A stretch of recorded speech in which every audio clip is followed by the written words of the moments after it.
Ladies and gentlemen, it's time for... It's the Real Jonathan Smith Show on Indy's Sports Ticket, 1430 AM and 99.5 HD2. What's going on? It's the Real Jonathan Smith Show here on Indy's Sports Tickets. I can't wait for the weekend. Pacers, it's coming. I know it's coming. They're coming back home. I know that they're down 0-2. I haven't lost faith yet. Right? Even though you could argue I didn't have faith to begin with, considering I did pick the Celtics to win this series. But they're coming back home. I'm not worried about this series yet, right? Like, that's obviously where we have to start today. I'm going to talk a little bit about the 500 later, maybe, if I have time. We'll see. I don't really know. But let's start with the Pacers. Let's start with game 2 last night. And walking away from that game, I think that the Pacers' issue is pretty obvious. Like, the Pacers can't guard the basketball. Okay, like the defense is the major issue in this series. Like, they still scored 110 points despite Miles Turner, who was terrible last night. They still scored 110 points despite Miles Turner not scoring at all in the first half. They still scored 110 points despite Pascal Siakam only playing 2 minutes in the fourth quarter and Miles Turner playing 0 minutes in the fourth quarter. They still scored plenty of points despite Tyrese Haliburton getting hurt. The defense is the issue. They can't guard the basketball. That's their biggest issue. Okay, like, I believe that in life there are skills and knowledge that are the building blocks to everything that people want to achieve. Okay, like, there are building blocks, in careers. There's building blocks in finance, sports. Like, every area of life has skills and knowledge required to be successful. Okay, and when you lay out the building blocks of life, you have to start with the base. Like, you have to have a good foundation in everything that you do to be successful, right? Like, you build the base and then you build up. Okay, and if the foundation isn't there, then you aren't going to be successful. Okay, if there's no foundation, then you cannot build up to achieve whatever it is that you want to achieve. For example, my beautiful wife and I, like, we are in the process of trying to save money to eventually buy a house when this crazy market calms down a little bit. Okay? And here's the truth of it. We wouldn't be able to buy a house at some point if we didn't know how to budget and save money. Okay, like, that's knowledge. That is a skill that you have to have in order to buy the thing that you want, right? Like, you can't buy, a house or a boat or a car or, a PlayStation 5 or whatever it is, right? You can't buy the thing that you want unless you possess the knowledge and the skill of saving money. Okay, like in sports, like, you can't be a good hitter in baseball unless you possess the skills to hit a fastball, unless you have a good knowledge of what the strike zone is. You aren't going to be a good hitter at any level. Okay, like, you can't be a good sports radio host if you don't know about sports, if you aren't knowledgeable in that sports area. Okay, like, if you go to church, like, you can't be a good pastor unless you know how to teach. Okay, like, in every area of life, whether it's career, money, like, whatever it is, there are building blocks. There are basic skills and knowledge that you have to have to be successful in whatever it is that you want to do. And once you have those skills and knowledge, then you can become good at something, right? Like, you can build on that good foundation and eventually be good or great at whatever it is that you want to be good or great at. The Pacers do not have the fundamental building blocks of defense down. They lack the basic skills, because I think that they have the knowledge to do it. They just don't have the skills to play defense. The most basic ability and the most important ability on the defensive side of the ball is the ability to actually guard the basketball. Okay, if you can't contain the dribble, then you stand no chance. You aren't going to be able to guard anybody if you can't contain the ball. Okay, it is the most basic skill of playing defense. It's the most basic of building blocks when it comes to playing defense. Can you stay between your man and the goal? It's a really simple question. The answer to that question is no, which for the Pacers it is. Then you're going to be in trouble. The Pacers only have one wing that can actually play defense. Okay, and in order to beat the Boston Celtics, you need to have at least 2 wings that can play defense, because Jason Tatum and Jaylen Brown are both great basketball players. Jason Tatum was an all-NBA selection. Jaylen Brown, you can make an argument that he got snubbed from being an all-NBA selection. Like, those are 2 very good wings who can handle the basketball and get to the rim. I think Aaron Nesmith has been great. Not good, great defensively in games 1 and 2 against Jason Tatum. Okay, in game 1, Tatum really struggled scoring the basketball until Nesmith fouled out. When he fouled out, Jason Tatum goes on a run. He scores, 11 points in overtime for the Celtics because Aaron Nesmith was no longer out there on the floor. The Pacers have elected to put Aaron Nesmith on Jason Tatum, which makes sense because Jason Tatum is the best player for the Boston Celtics. Okay, if you turn on, any national media thing, there's going to be some hot take artist who comes on there and is like, Jaylen Brown's better than Jason Tatum. No, that's not true. The Pacers just don't have anybody to defend Jaylen Brown in this series. They lack a second wing defender that can actually pressure the basketball and make things hard on him. Okay, the Pacers have tried multiple different potential solutions to try and defend Jaylen Brown, and it just hasn't worked. It hasn't. So while Aaron Nesmith has done a great job of containing Tatum like he did in game 1, Jason Tatum only scored 4 points in the first half last night. Like I said, Aaron Nesmith's been great. There's just no one to defend Jaylen Brown, right? They've tried to put Andrew Nembhard on him, but he's too small.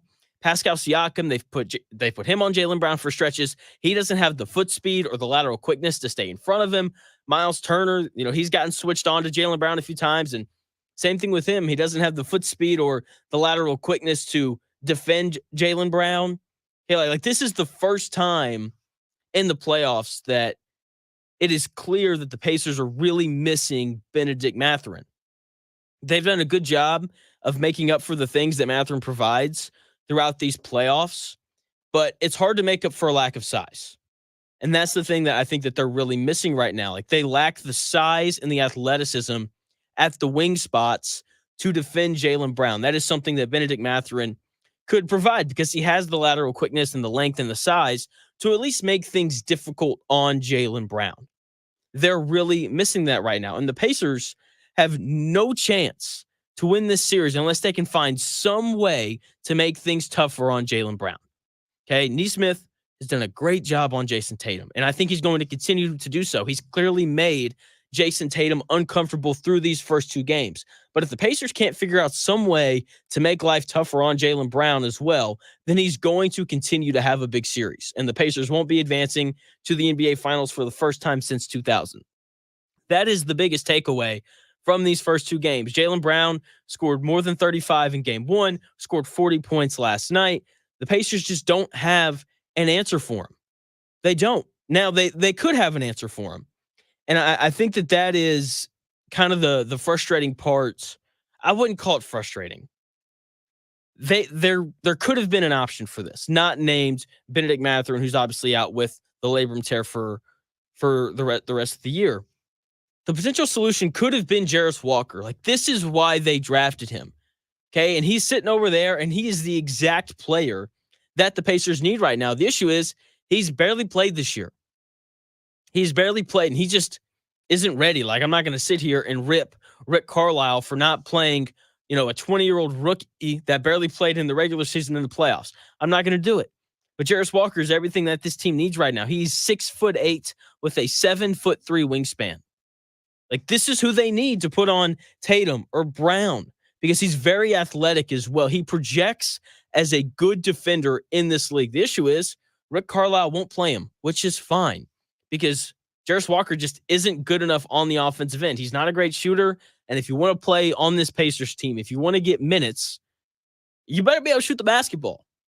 Seriously, the good news for Jarris Walker going forward, looking to next year, because I think we all know that the inevitable is probably going to happen, especially if Tyrese Haliburton isn't able to return. The Pacers are going to lose this series. And the good news, looking forward to next year for Jarris Walker and just the Pacers and their development as a team as a whole, the good news is that unless your name is Ben Simmons or Markelle Fultz, most young players improve their jump shot, right? And as I've watched the first 2 games of this series, I can't help but sit at home and think about Jarris Walker. He's the wing defender that the Pacers need to slow down this Celtics offense. He just, as a 20-year-old rookie, just isn't ready yet, which is fine. The dude, literally just turned 20. There are plenty of 20-year-olds out there in the world that aren't ready to contribute to any, sports team or any sort of organization or corporation or business. A lot of 20-year-olds are still in college developing. right? Like that's what they're doing right now. And Jarris Walker played in the G League a lot this year because he's still developing as a basketball player. Hopefully, he'll be ready to go this next year because he clearly has a good skill set. He's a very good passer. He played point guard in high school, even though he's 6'8". So he's very comfortable handling the ball on offense. He just isn't a good enough shooter yet. And that is the thing that has to develop for him. And when that does develop, I think he's going to be really good for the Pacers this year. And he's going to slide in perfectly because the Pacers are in desperate need of a big wing defender. That is what they need, right? Because Haliburton, he's going to continue to run the offense at a high level. McConnell and Mathurin and Obi Toppin are hopefully going to continue to come in off the bench and contribute. Pascal Siakam is going to continue to be awesome. And I have to say, I was wrong. See, I'm not, if I'm wrong, I will tell you. I was wrong about Pascal Siakam. Okay, like it looks like I'm going to be right about picking the Celtics to win this series, but I was wrong on Pascal Siakam. A couple of weeks ago, I said that Pascal Siakam was not good enough and that he didn't deserve to be paid a max contract. That was stupid of me. I overreacted to 2 games against the Knicks.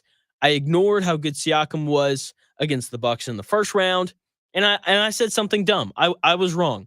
Pascal Siakam has been the best player for the Pacers by far in these first 2 games.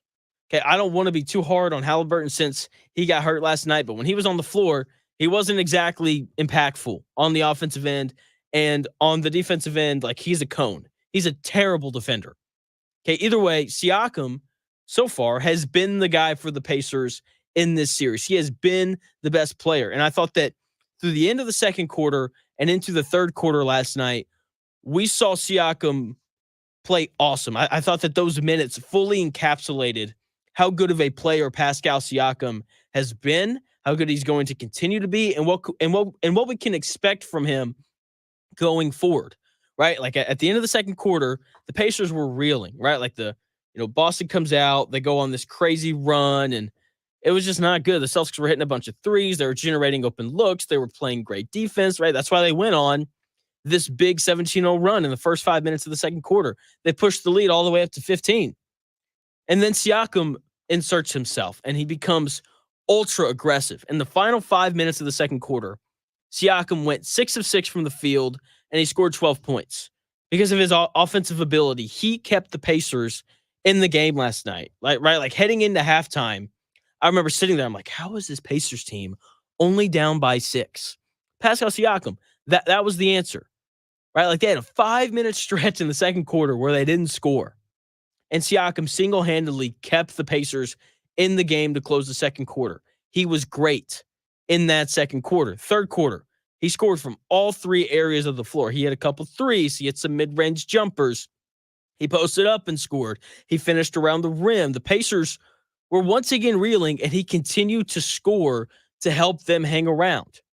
Right? Like the Pacers have to find him some consistent offensive help throughout this series. Like it should have been Haliburton last night, but he got hurt. And when he was on the floor, you just didn't feel his presence, right? And as bad as game 2 was, and as bad as this series could get if Haliburton misses game 3, because make no mistake about it, like even if Pascal Siakam is great the rest of the series, the Pacers aren't winning this series without Tyrese Haliburton.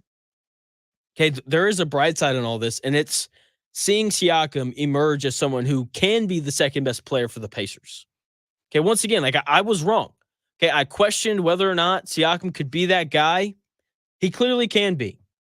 Because I questioned if he was aggressive enough to really be the guy, right? Because, I've talked about how I think the Pacers and the Nuggets are, like, they've got some similar traits in terms of how their best player wants to pass the ball, and like their second best player needs to be an aggressive scorer like Jamal Murray is for the Nuggets. Like that's who Pascal Siakam needs to be, and that's who he's been. I think he's done a great job of becoming aggressive when the Pacers really need offensive buckets, and that has played a huge role throughout this series, or throughout these 2 games. I thought, it played a role in the last series against the Knicks as well. Okay, so once again, I was wrong. Seeing Siakam assert himself offensively has been really encouraging for what he can do for the Pacers going forward, not only in this series, but over the course of the next 4 or 5 years. But let's be honest, we don't want to talk about the next 4 or 5 years. We want to talk about Saturday. We want to know, do the Pacers have any chance to win on Saturday? What needs to happen? Well, I think we all know the answer to that. Haliburton has to play. And I've got an update on his injury when we come back here in about 4 minutes.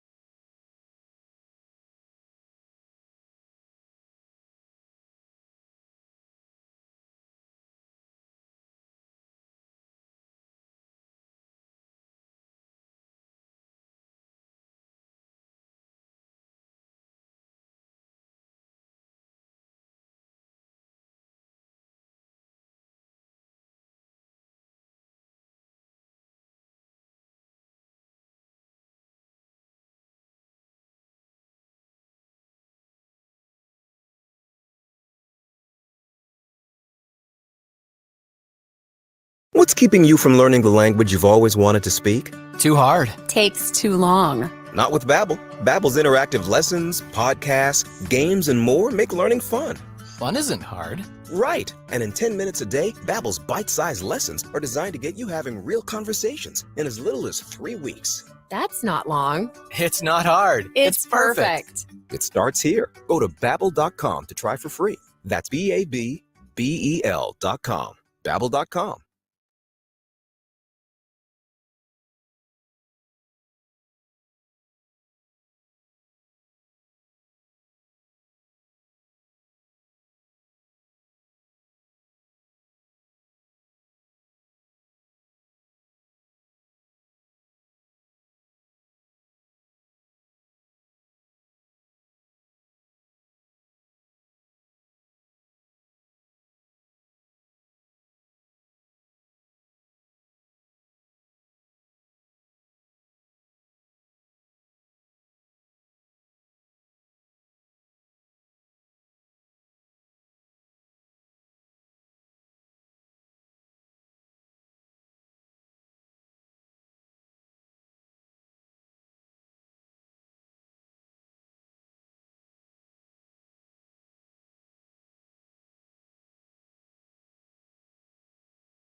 The Real Jonathan Smith Show, weekdays at 11 a.m. This is Indy Sports Ticket, 1430 a.m., 99.5 HD2.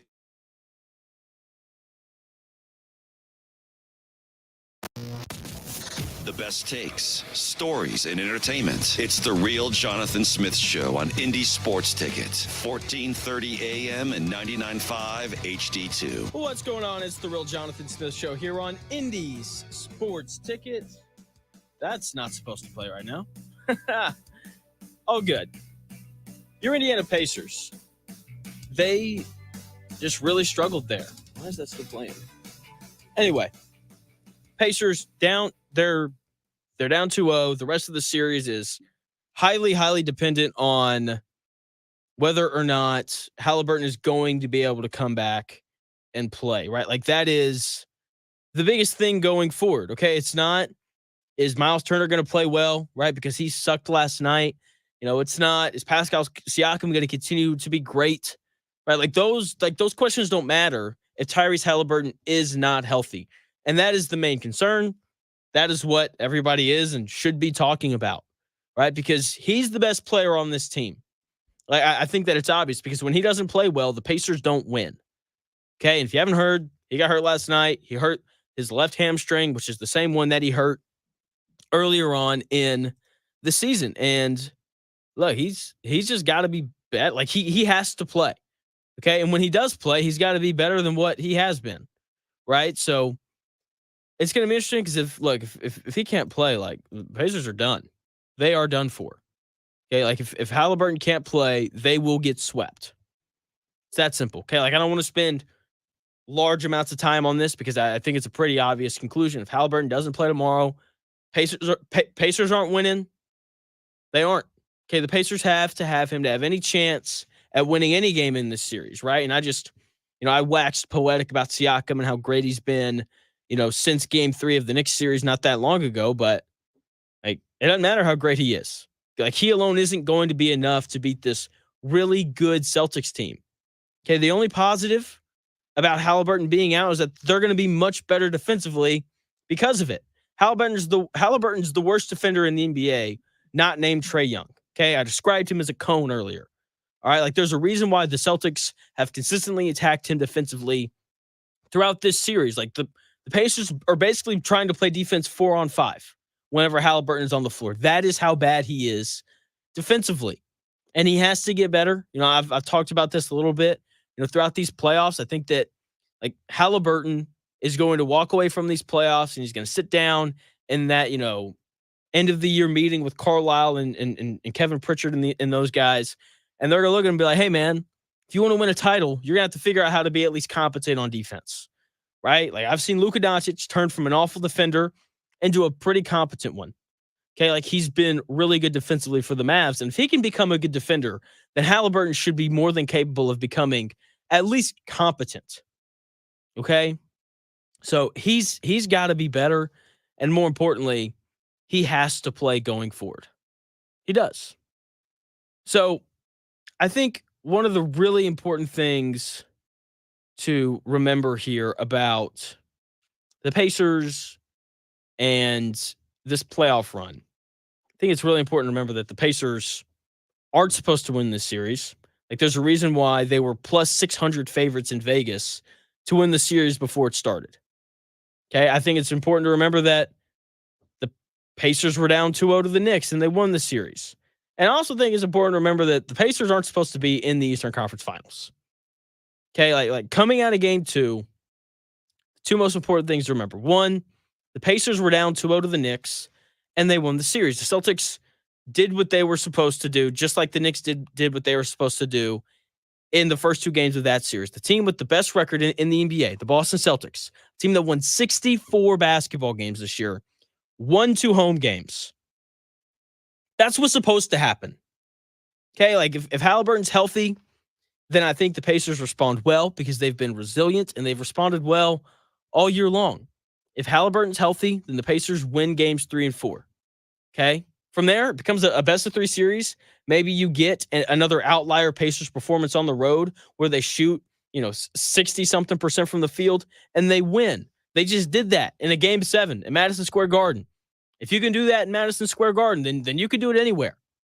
Okay, like if Haliburton's healthy, like this series isn't close to being over. They've proven that they can compete in this series. They have proven that Gainbridge Fieldhouse is a tough place to win for road teams. Haven't lost there in over 2 months. March 18th. That was the last time that the Pacers lost a home game. Okay, like this series, once again, is not over. 2, the Pacers are not supposed to be here. 6 seeds don't make it to the Eastern Conference Finals. That doesn't happen. Okay, they are not supposed to be in the Eastern Conference Finals.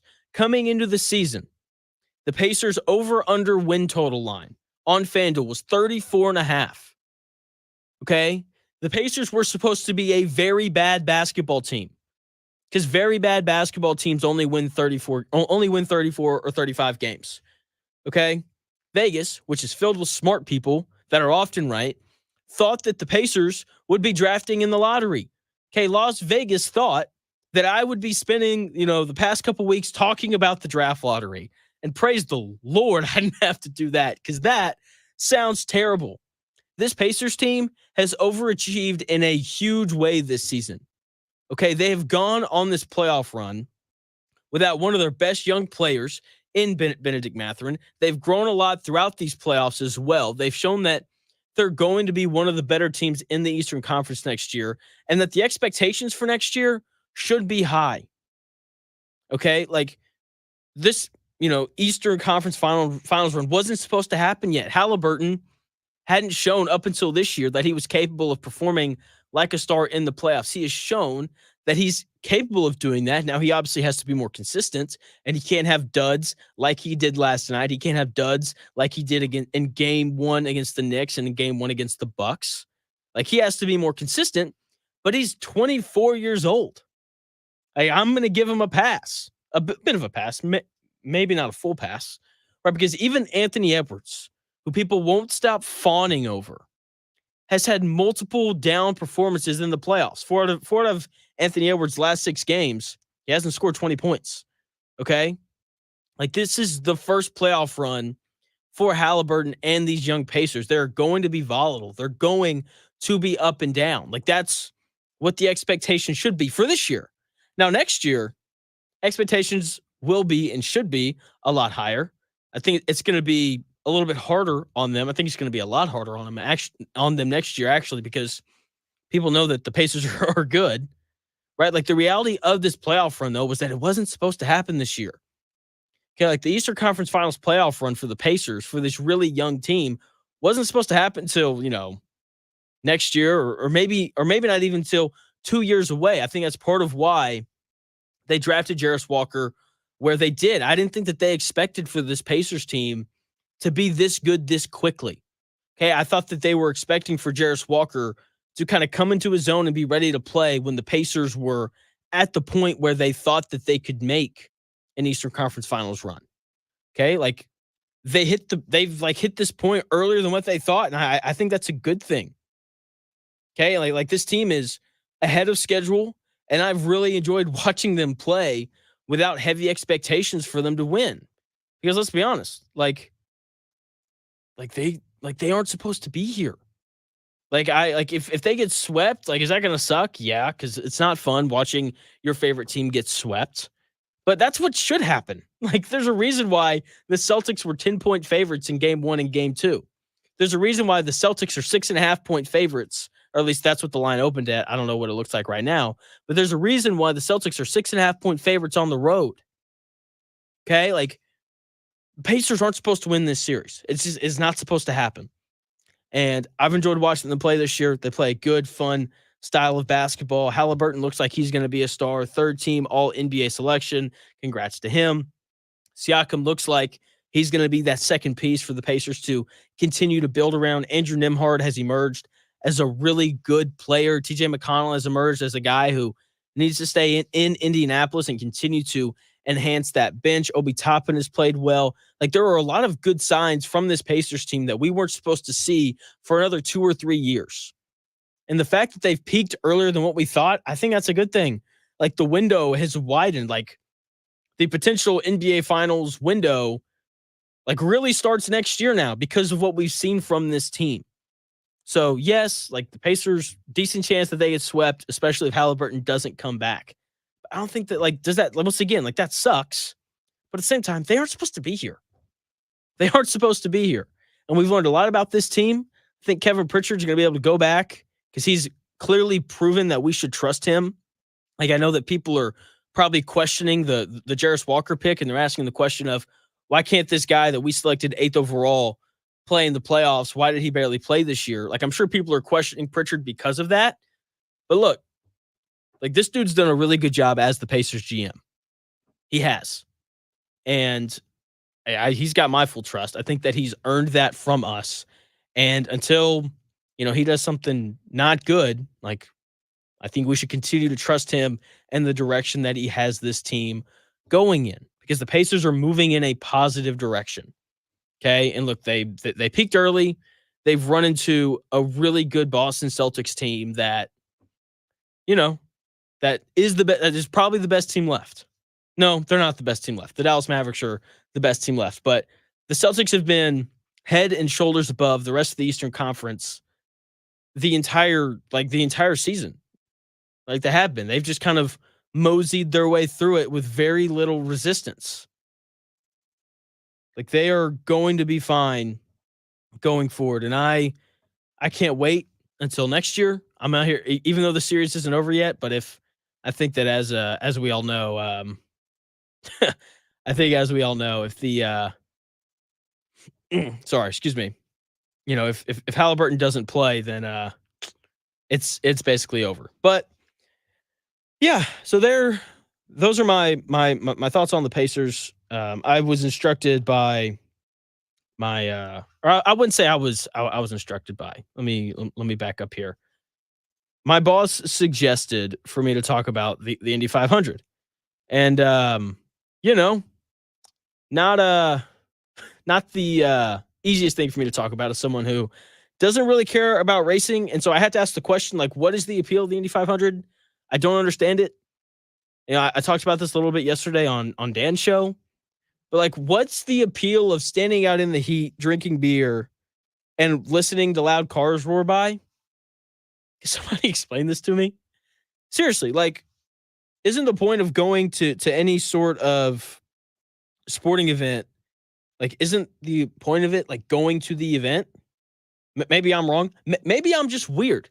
That's a real possibility here. Like, I'm a weird 24-year-old. Okay, like, I don't know, like the idea of like going out and just drinking a ton in the heat, like that sounds terrible. So I don't know. I don't really get it. I was asked the other day. So our sister station is or I guess sister station. I don't know how that stuff works. Anyway, the FMS is owned by Cumulus, who also owns this station. So the people who host the morning show over there, they do a great job. If you like country music, you should listen to them. I know they stream their shows as well. But if you like country music, you should listen to them. But they'll do this thing where they will walk around the office and they'll do like random trivia with people. So I was standing in here the other day, and Deb, who's awesome, by the way, she comes in and she, throws a microphone in my face. And she's like, name 3 IndyCar winners. And I, no idea. Okay. Couldn't tell you one. Didn't tell her one. And so, like, and I feel like that's kind of how most people identify, right? Like when I talk to people that, at least people my age, right? Because I'm sure there's people out there that are gearheads and just really enjoy going to the race. I don't know. I don't. We'll see. But like whenever I talk to my buddies about it, they're like, yeah, man, like we had a great time. And I'm like, oh, what was great about it? And they're like, I don't remember. And I'm like, that sounds terrible. Why would you want to do that? So I don't know. If you are invested in the Indy 500, though, I know that, today throughout Dan's show, he's having people call in and he's passing out drivers. And whichever driver you get, if they win the 500, you get to come in and co-host on Dan's show, which for like an hour, right? Because if you're annoying, we don't want you here for 3 hours. That's just, I think it's more of a common practice. So ready to go for that. That is on Sunday. Maybe I know it's supposed to rain. What happens if it rains? I don't know, man. Racing just not my thing. If you want to talk like Wizards, Washington Wizards, what they should do in the offseason, I got you. I got you covered on that. But the Indy 500, man, I got no idea whatsoever. Coming up here in a few minutes, someone who does have an idea. My guy Zack Gray. He's on an absolute heater. He's got bets that he's going to give to us. We're also going to talk about the NBA playoffs a little bit as well. Can't wait to get into that. My pick for game 3, I almost forgot to give that out. If Haliburton does not play, I'm taking Boston. If Haliburton does play, I'm taking the Pacers. Because it's just like a psychological thing of when your back's against the wall, you just play harder. Like the Celtics are going to relax at least a little bit, even if they don't try to, just because they know that they're up 2-0. Meanwhile, the Pacers, they know that if they don't win game 3, then the series is over. So if Haliburton plays, give me the Pacers. If Haliburton does not play, give me the Boston Celtics. Coming up here in a few minutes, I've got my guy Zack Gray joining. He's going to give you winning bets, and we're going to talk about the playoffs. Can't wait to get into that with him coming up here in about 4 minutes.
Unadulterated sports talk with unfiltered takes. It's the real Jonathan Smith Show on Indy Sports Ticket, 1430 AM and 99.5 HD2. What's going on? The real Jonathan Smith Show here on Indy's Sports Ticket. Getting all these text messages during the show, man. They're throwing me off my game a little bit. We're trying to get ready for Dan Dockich. He's coming up at noon. He is broadcasting live from Carb Day. We're giving out drivers later. If you are assigned the driver that wins the 500, you'll get to come in and host the show for an hour here at some point, which is going to be great. I think my guy Zack Gray, here we go. He's joining me live here on the live stream, which you can watch on Twitter or on what's the other one? YouTube. Just find us Indy's Sports Ticket. The Pacers hat. I love. Had to. You're the best, man. This is why you're the best. This is why we have you on, because you do the little things so well. What's going on, man? You there? Can you hear me? You're muted now. Oh, no, that's not good. Why are you muted? Did you mute yourself? That's possible. Here, let me try this. Okay, try and talk now. Let's see if this works. Oh, he just went away. Anyway, my guy Zack Gray, he's trying to join. Professional sports gambler. You can find him on Twitter at ZG. I think we're having some technical difficulties here. I can hear you. Can you hear me? Just call in. Here, let me text you. ZG, you can find him on Twitter at ZG the Grapevine. He passes out a whole bunch of picks and things out on there. He's really great at it. He's been on an absolute heater here recently. I think he's just going to call in to make things a little bit easier. So when he finally connects, we're going to get into the Pacers going forward, or it's probably talk a little bit about the Mavs and the Timberwolves as well. I know he's got plenty of bets on that. ZG, you there? We tried it. We almost had it. We were close. Yeah, it's probably my phone. It's all good. It's all right. How are you? How's it going? We're good, man. It's a good day. It's Friday, long weekend. Ready to talk some basketball. Dude, me too. I just finished talking about the 500, which is a term pretty loosely. I don't know if I really talked about it. I'm more of just questioned why people go, but I don't know. For my new listeners out there, this is my guy Zack Gray, the best sports gambler alive. He's literally never missed a pick. He's never missed. True. It's true. So let's start with the Pacers and the Celtics. Thoughts on this series so far? I think I know what you're going to say, but what are your thoughts so far through the first two games of that series? Just very deflating after game one. You probably weren't going to win the series, but if you win that game, you at least put yourself in a spot. I mean, this series is over now. Like, I think we all can kind of see the writing on the wall. I don't know if it's over, man. Like, I think that this is the way people felt after the Knicks went up 2-0. The difference obviously being, like, if Haliburton is legitimately hurt and he doesn't play going forward, then it's over. But if it's literally just sore and, they put some heat and stem on that thing and he's fine for game 3 and 4, then I don't know, like, winning at Gainbridge Fieldhouse is tough. I think so much of the series is over idea is dependent upon how healthy Haliburton is, but we'll see. I think the big thing here, Jay Smith, is that when we felt this way with the Knicks, we kind of didn't see the wear and tear that we were going to see later on in the series. They got reinforcements coming. Like, Kristaps may be available to play. They're well rested. Like, we're not going to see any of that fatigue and lag hit the Celtics like it hit the Knicks. That is a very valid point. What do you think is the Pacers' ultimate issue in this series?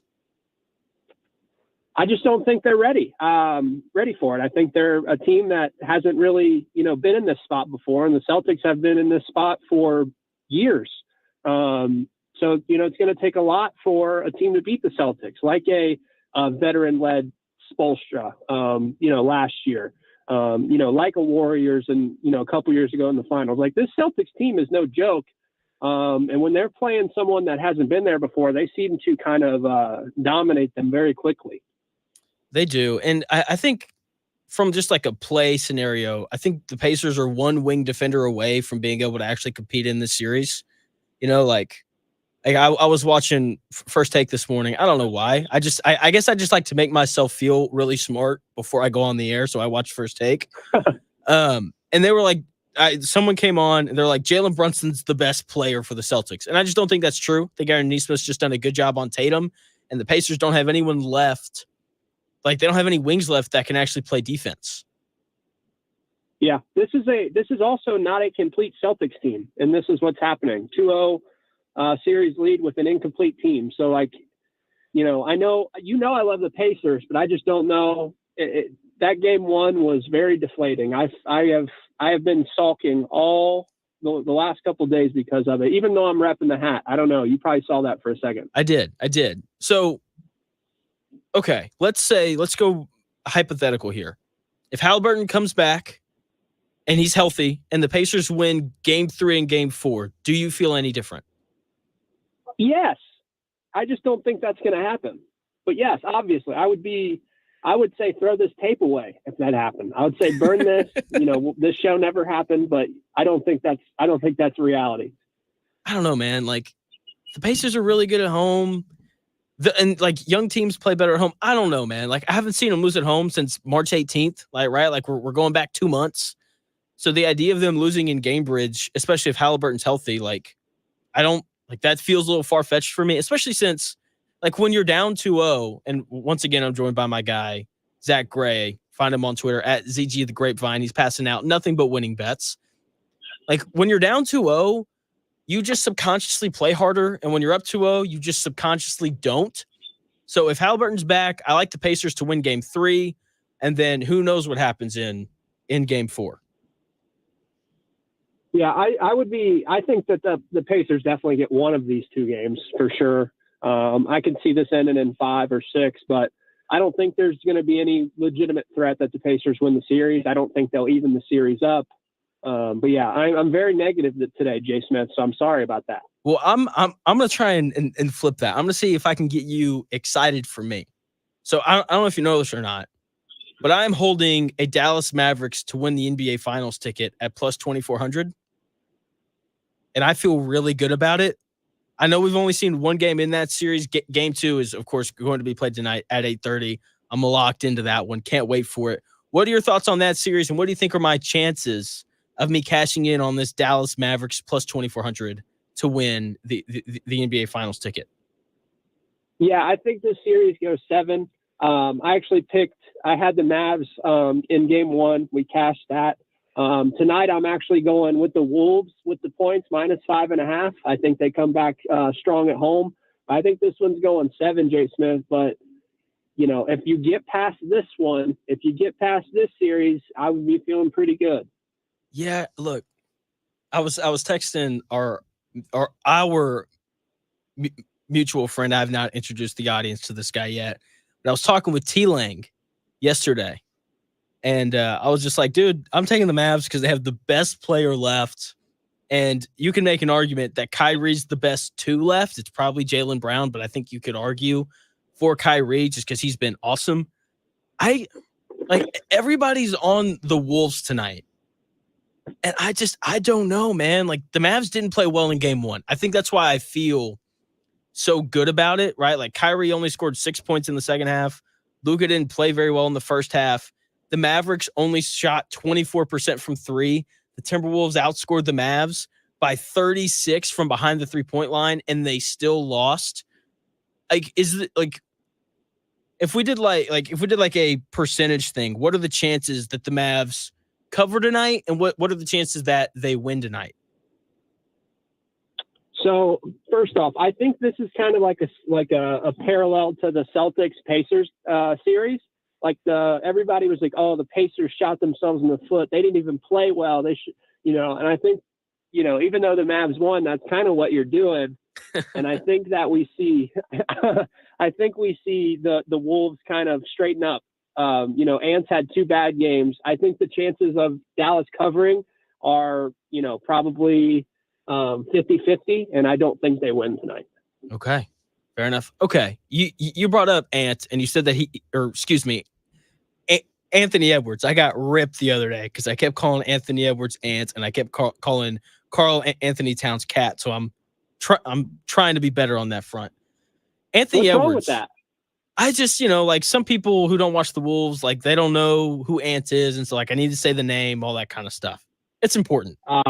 So Anthony Edwards has been like people just fawn over him, and like rightfully so. But can we shed just like a little bit more light on how, like he didn't play well in Game 7 offensively against the Nuggets. In 4 of his last 6 playoff games, he hasn't scored 20 points. Like I get that he's fun and he's exciting and his interviews are good, but people have really kind of ripped Haliburton when he hasn't shown up. Can we just do the same thing for Ant? I'm asking. You're talking to the right guy, because I have been late to the party with Anthony Edwards. So yeah, I think it's definitely worth having a conversation about. I don't know what it is, what we decide to do and who we decide to defend, but he just seems like he's built up so much good faith in his short career that it's going to take a lot for the masses and people with an opinion to kind of turn on him. If they keep winning, he's going to be the reason, whether he's the reason or not, if that makes sense. Yeah, that makes total sense. Once again, joined by my guy, Zack Gray of ZG The Grapevine on Twitter. He has a Patreon there where you can find all of his gambling picks. He's never missed a pick, so I'm nervous because he's got the Timberwolves plus 5.5 tonight. This series is so interesting because, coming into the series, I picked the Mavs in 6. I know you said that you thought that the series would go 7. Do you have the Mavs or the Wolves in 7? Mavs in 7. Okay. So my thought process was the Timberwolves are clearly built to beat the Nuggets, which is like, I don't think that's not a bad way to build a team because the Nuggets are really good.